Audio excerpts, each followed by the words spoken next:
राम समर्थ श्रीराम. दशक 3 समास 10. वैराग्य निरूपण.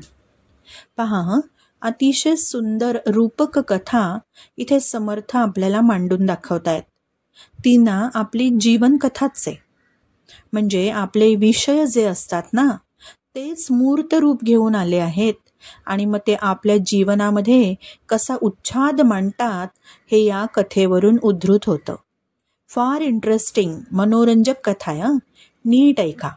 ती कथा कशी आहे तर, नदी आहे, नदीमध्ये महापूर आलाय, त्याच्यामध्ये जलचर आहे, त्याच्यामध्ये कालसर्प आहे. मग आता रूपक काय सांगतंय बघा. नदी कोणती आहे तर संसार रूपी नदी सतत वाहतीये. त्यातला महापूर कोणता आहे? मग जीवनातले अनेक घटक, अनेक घटना यांचं आक्रमण म्हणजे नदीला आलेला महापूर. जलचर कोणते आहेत तर घटनांचे अनेक प्रकार, मग ते कौटुंबिक असतील, सामाजिक, राजकीय असतील, ते जलचर आहेत. त्यामध्ये कालसर्प सुद्धा आहे. मोठा सर्प फणा काढून उभा आहे. कोणता बरं तो? तर मृत्यू. मृत्यू हा कालसर्प फणा काढून बसलेलाच आहे नदीत. आशा काय करते तर ती शेवटच्या क्षणापर्यंत जिवंत असते. आणखीन हवं म्हणत असते. ममता काय करते? ती म्हणते हे सदैव माझं आहे, हे माझं असं ती म्हणत राहते.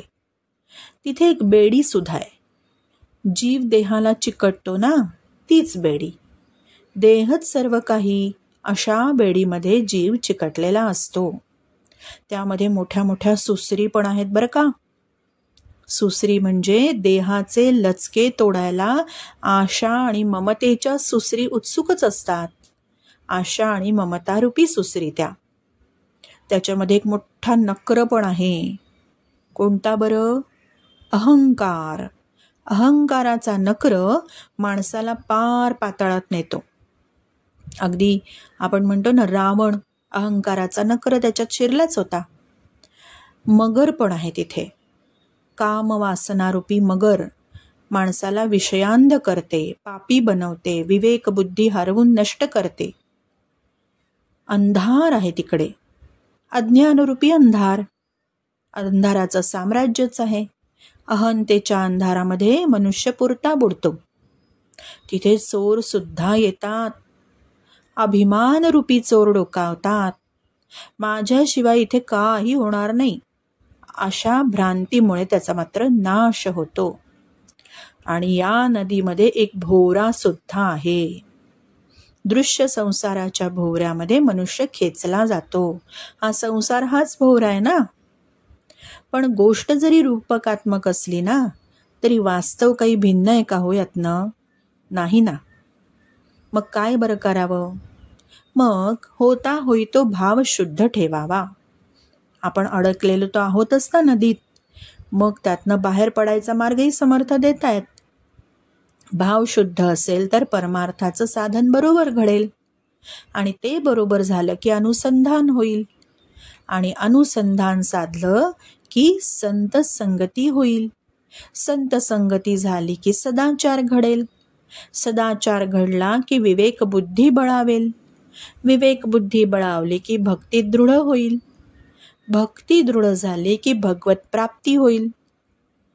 जीवनाचं इप्सित साध्य होण्यासाठी हा असा मोठा प्रवास आहे. पण हा प्रवास फक्त मानव जन्मातच करता येतो बरं का. प्राण्यांना ही बुद्धी नाही. मनुष्य जन्म कवडी मोलानी विकू नये, असं समर्थ इथे म्हणतायत. म्हणतातच ते दासबोधामध्ये, आयुष्य हेची रत्न पेटी, माझी भजन रत्ने गोमटी, ईश्वरी अर्पुन या लुटी, आनंदाची करावी. स्पष्ट इशारा, समज त्यांनी आपल्याला दिलेली आहे. मागची स्टार नोट म्हणते बघा, आहार, निद्रा, भय आणि मैथून या चारही गोष्टी माणसांमध्ये आणि प्राण्यांमध्ये सारख्याच आहेत. आहार, निद्रा, भय आणि मैथून दोघांमध्येही आहेतच. माणसामध्ये असलेल्या बुद्धीमुळे, सत्सत विवेक बुद्धीमुळे तो मात्र प्राण्यांपेक्षा वेगळा ठरतो. विचार करूया, मंथन करूया. श्रीराम समर्थ श्रीराम.